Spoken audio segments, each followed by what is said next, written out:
want you to hit me as hard as you can. Hey everybody, this is Jason Dean with the JoBlo Movie Network. We all gotta start somewhere, and even the biggest actors did their time in low-budget slasher flicks. So let's count down our top 10 actors you didn't know were in horror movies. Number 10 is Mark Ruffalo in the 1994 demonic artifact movie Mirror Mirror 2 Raven Dance. The biggest claim to fame for this movie was that it starred Roddy McDowall, and it was just plain bad overall. This was just Mark's second film role overall and was so early in his career it's hard to believe. But apparently Mark Ruffalo had such a good time, they brought him back in Mirror Mirror 3 The Voyeur a year later. And no, I'm not making that up. But tonight I'm hunting down old ghosts and demons. Here in a church. This place and I, we got a long, long history together.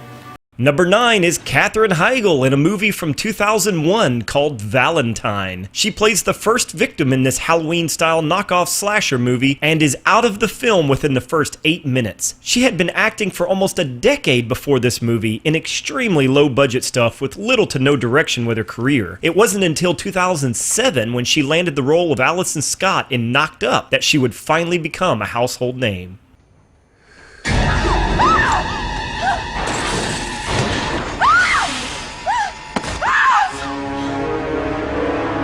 Even the biggest names gotta start somewhere. George Clooney was acting as far back as 1982, mostly in TV series roles. Trying to break into film, he took a small walk-on role in the extremely low-budget horror flick Return to Horror High. A year later, in 1988, he took another slightly larger role in another low-budget horror sequel, Return of the Killer Tomatoes. I guess you gotta do what you gotta do to make it in Hollywood. It would be almost a decade later before he hit the big screen in From Dusk Till Dawn, and then later in Batman and Robin.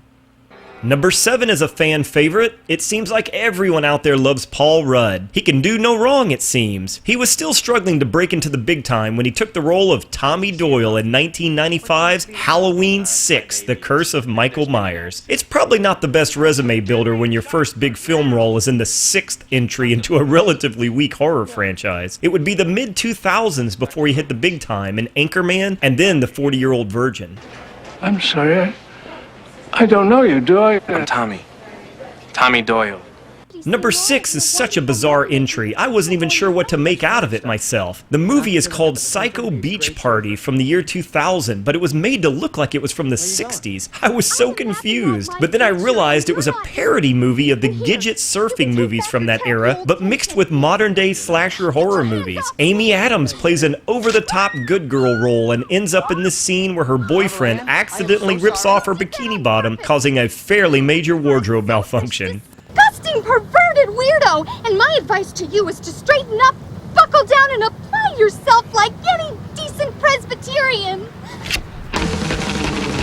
Number 5 is Laurence Fishburne in what is arguably the best entry in the Nightmare on Elm Street franchise. I never cared much for the Elm Street movies, but I always had a soft spot for Dream Warriors. To me, it always stood out in the same way that, say, Wrath of Khan was more than a Star Trek movie. I thought the idea of Dream Warriors could have been a totally awesome standalone movie that never needed to lean on its franchise roots to present itself favorably. You know, back to Fishburne, he's great here as always. Nothing but sex, drugs, and rock and roll. Shit, that's what keeps people alive. Joseph Gordon-Levitt has been acting for a very long time, since he was a kid. But even he wasn't immune to taking roles in large franchise horror movies. It's a small role to be sure, but he does make an impression as an actor on the rise in the movie Halloween H2O. I suppose he was in good company since he ended up sharing credits with Jamie Lee Curtis, Josh Hartnett, and LL Cool J for this flick. The film was a side project for Levitt during the middle of his run as Tommy from the hit TV show Third Rock from the Sun.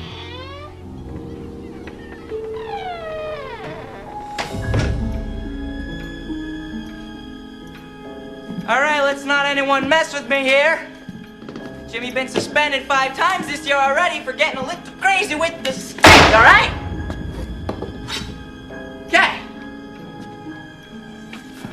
Number 3 is another huge name. It's Leonardo DiCaprio in, get this, Critters 3. I remember when these movies came out. They were meant to be a slightly darker version of Gremlins, but they never really got there. They did have a ton of sequels, and I guess Leo had to start somewhere, right? He's so unbelievably young in this movie, it's hard to even imagine who he is today compared to this role. It was literally his first time in a major film other than some minor television appearances. And look how far he has come today. Unreal. My mom died. Not like your dad. She died. But I bet you didn't wish for your mom to die. I just wish we could go back to this morning. Number 2 is another A-lister that was just getting started in acting. Brad Pitt starred in this really bad slasher film from 1989 called Cutting Class. How clever. Even as young as he is here, he is instantly recognizable as the Hollywood royalty from today. He had a couple of small TV roles and a few small appearances in some unknown movies before this, and it would still be another couple of years before he ended up in Thelma and Louise, followed by a massive string of mega hits in the mid-90s. Even in this cheesy movie, he has charisma to spare. You should be home studying. Studying. So what'd the principal want, He wanted to give me the new cheerleading uniforms. Cool. Cool, let's drive. Let's just get out of here, I can't. I got homework. It's due tomorrow. So you do it tomorrow. At number 1, it doesn't get much bigger than this. Tom Hanks did a lot of TV before his breakout roles in the 1984 movies Splash and Bachelor Party. But even before Bosom Buddies, he starred as a psychology major in the Halloween knockoff horror movie He Knows You're Alone. The movie is actually somewhat of a cult classic these days. For his very first time on film, Tom Hanks stands out and owns every scene he is in. And it just goes to prove some people are born to be actors. Oh, a good deductive guess. I'm most interested in fear, the emotion of fear. For example, why after seeing Psycho were so many people afraid to take showers? Not me. I never saw the movie. You were afraid, right? You bet. Fear fascinates me. So there's our top 10 actors you didn't know were in horror movies. Tell us down below which one is your favorite. I'm Jason Dean for the JoBlo Movie Network, and thanks for watching.